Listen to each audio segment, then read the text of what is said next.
आइए दोस्तों जान लेते हैं कि करवा चौथ की जो चौकी है, जो ये श्रृंगार की सामग्री हमने चढ़ाई है यहाँ पे, और ये जो कलश है, माता करवा की फ़ोटो वगैरह सब हमें क्या करना है। जो श्रृंगार की चीज़ें हैं हमें स्वयं लेनी है कि किसी को दान करना है, क्या कैसे करना है, पूजा की चौकी हमें कब उठानी है, सभी जानकारी आज की इस वीडियो में हम आपके साथ शेयर करने वाले हैं। तो रात भर आपको चौकी जहाँ पर आपने लगाई है वो आप रहने दें।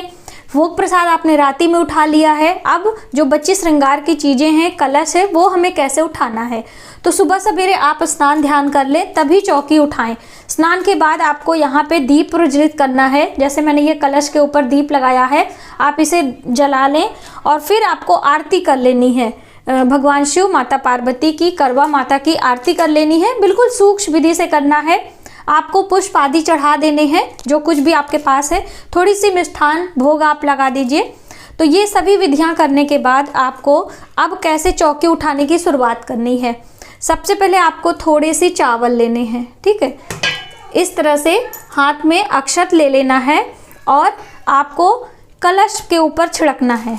हे कलश आवाहित देवता, यानी कि जितने भी आवाहित कलश में देवी देवता हैं वह अपने यथा स्थान जाएं और यहाँ पर माता करवा, भगवान शिव, माता गौरी सभी यथा स्थान जाएं। पुनः बुलाने पर, दोबारा बुलाने पर, आवाहन करने पर पूजन करने के लिए उपस्थित होंगे, यानी कि सभी आएंगे। ऐसी कृपा आप करें।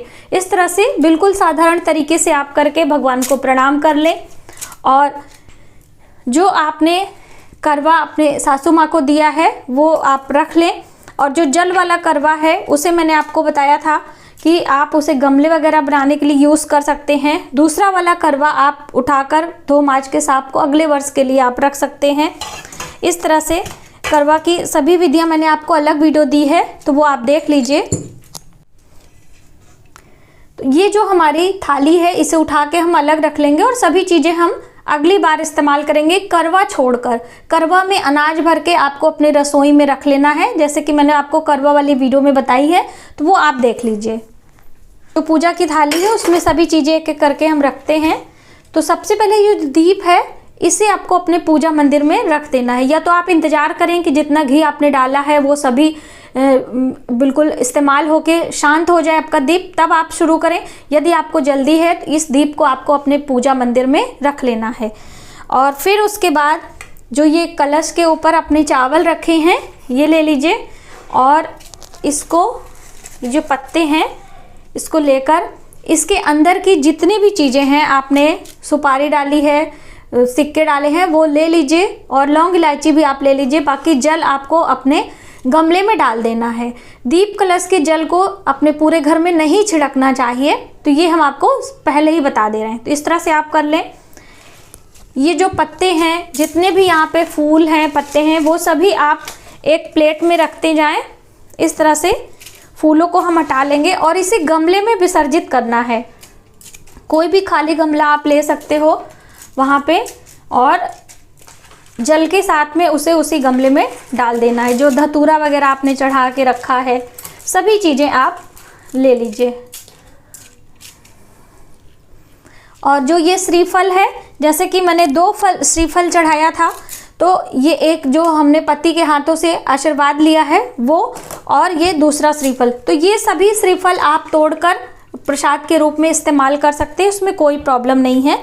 आप कलश वाले श्रीफल को इस्तेमाल नहीं करते हैं बस। अभी दोस्तों जो ये यहाँ पे दक्षिणा हमने चढ़ाया हुआ था वो, और ये भोग मिठाई एक रह गई थी वो भी, और ये सभी श्रृंगार की चीज़ें आपको इसमें रख लेनी है। और इसमें से बहुत सारी बहनों ने पूछा था, ये पान है और ये सभी चीज़ें कि हमें क्या करना है। तो आपने सासू माँ को बायना जो दिया है वो तो अलग है, ये वाला आप इसमें से कुछ ले लें। जैसे कि ये हम चूड़ियाँ ले लेते हैं, यहाँ पे प्रसाद के रूप में लेके आपको पहन लेनी है। आप इसमें से बिंदी ले लीजिए, एक बिंदी स्वयं लगा लीजिए, बाकी चीज़ें हम छोड़ सकते हैं। आप चाहें तो थोड़े से सिंदूर अपनी सिंदूरदानी में रख सकते हैं। और जो ये जनेऊ है इसको यहाँ रख लेंगे।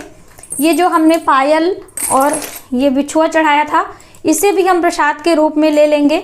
और जो मौली के धागे हमने चढ़ाए थे ये अपने बच्चों के हाथों में और ये अपने पति के हाथों में हम बांध देंगे रक्षा सूत्र, और इस तरह से ये सभी चीज़ें आपको इसमें रख लेनी है। ये प्रसाद स्वरूप है, आपको ले लेना है।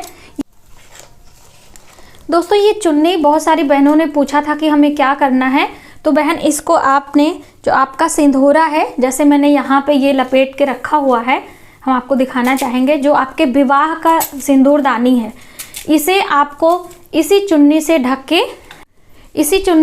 ढक के इसमें इस तरह से आपको रख देना है, यदि आपका सिंदूरा खुला हुआ है तो। वरना आप अलग से कभी भी इस चुंदरी का इस्तेमाल धो के फिर से पूजा में इस्तेमाल कर सकते हैं। जैसे बहुत सारी बहनें कहती हैं कि हर बारी हम इतनी चीज़ें नहीं इस्तेमाल कर सकते हैं, तो आप दोबारा इसे धोकर इस्तेमाल कर सकती हैं। तो ये दोनों ही चुन्नी उठा के आप रख लीजिए। तो ये आपने जाना कि हमें श्रृंगार की चीज़ों को क्या करना है, यानी कि ये कुछ आप प्रसाद ले लिए, कुछ ब्राह्मणी को हमें दान देना है मंदिर में, और इसमें जो दक्षिणा रखा है वो भी आप इसमें से कुछ लेके अपनी तिजोरी में रख दें। बाकी दक्षिणा मंदिर में पंडित जी को एक सीधा सूखा सीधा आप निकाल कर दे सकती हैं।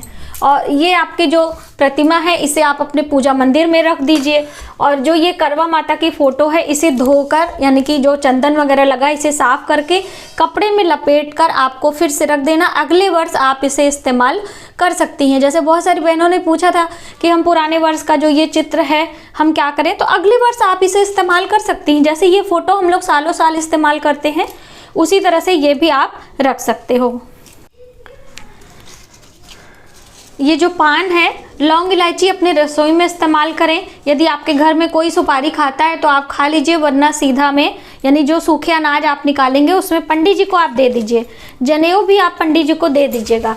एक एक चीज़ें ध्यान आ रही वैसे वैसे हम आपको बता रहे हैं, जिससे आपको कोई कन्फ्यूजन ना हो। सभी फूल उठा के आपको गमले में विसर्जित कर देना है इस तरह से। और जितने भी चावल हैं, बहुत सारी बहनों ने पूछा था कि ये जो चावल हैं इनका हम क्या करेंगे, तो देखिए इसे आप अपनी रसोई में इसे साफ़ करके अपनी रसोई में इस्तेमाल कर सकते हैं, कोई ख़राब नहीं है। यहाँ पे आपने पूजा पाठ किया है सभी चीज़ें, तो कुछ थोड़े से आप चावल चिड़ियों को चुगने को दे सकते हैं, बाकी कटोरी में करके आप अपने घर रसोई में चावल पका सकते हैं, खीर बना सकते हैं, कुछ भी इन चावलों का कर सकते हैं, ठीक है। और ये कपड़े जो लाल वाले कपड़े हैं इसे धोकर, ये अभी इसी में रहने दे रहे हैं क्योंकि हमारे पास जगह नहीं है, तो इस कपड़े को हम धोकर दोबारा से चौकी में इस्तेमाल कर सकते हैं।